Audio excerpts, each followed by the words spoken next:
need better connections between scientists, between politicians, but also with citizens. I think we need to merge all of these different discussions together and trying to find the answers with values, with science, and with policies on the road ahead.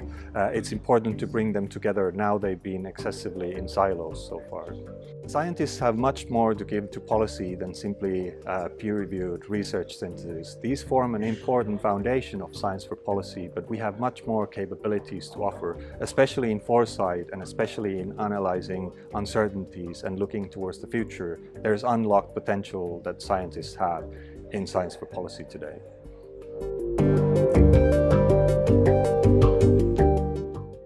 Systemische Krisen sind sehr komplex und entsprechend ist es natürlich herausfordernd, auch als Milizparlamentarierin oder Parlamentarier diese Themen zu bearbeiten. Umso wichtiger ist der Dialog mit der Wissenschaft und das ständige Dranbleiben auch mit der Austausch.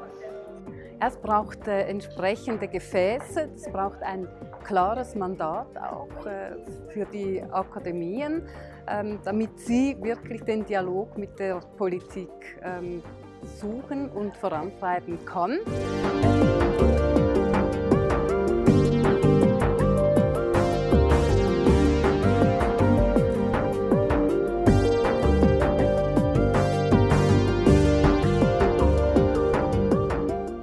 Damit das Dreieck Politik, Wissenschaft und Wirtschaft funktioniert, braucht es Kommunikation. Es braucht gegenseitiges Verständnis für die Art, wie gearbeitet wird, wo gearbeitet wird, und es braucht vielleicht auch geeignete Plattformen und geeignete Gefäße, wo solche Austausche stattfinden können. Hier kann die Wissenschaft uns mit Daten und Ergebnissen Entscheidungsgrundlagen liefern, welcher Weg innerhalb der Kreislaufwirtschaft in einem bestimmten Sachverhalt der ökologisch beste Weg ist.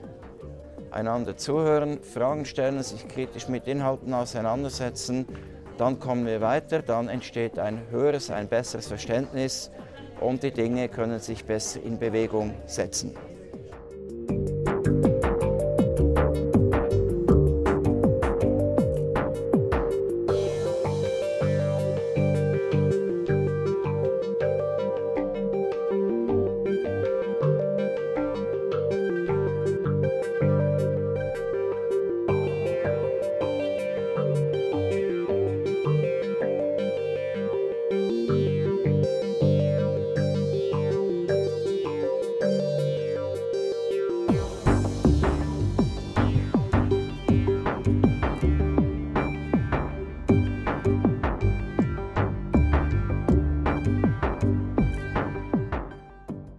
Die Schweiz ist zwar innovativ, aber wenn es um politische Prozesse geht, ist sie doch relativ langsam unterwegs. Das heißt, eine Struktur zu bauen, ein Expertenrat oder so irgendwie, das wird nicht so schnell funktionieren.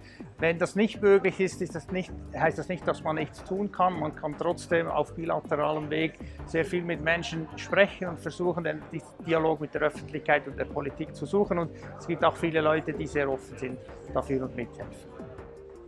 Oft, was wir vorschlagen, ist relativ abstrakt. Also es sind Sachen, die sind weit weg, räumlich oder zeitlich, oder sind nicht sehr relevant. Und dann sind natürlich unmittelbar die Prioritäten der Gesetzgebung oder der Politik an einem anderen Ort. Wenn es uns gelingt, Lösungen zu finden, die direkter relevant sind und die auch positiv sind, wo die Menschen einen Nutzen davon haben, dann sind sie viel einfacher zu überzeugen, als wenn man nur mit abstrakten Weltuntergangsszenarien operiert.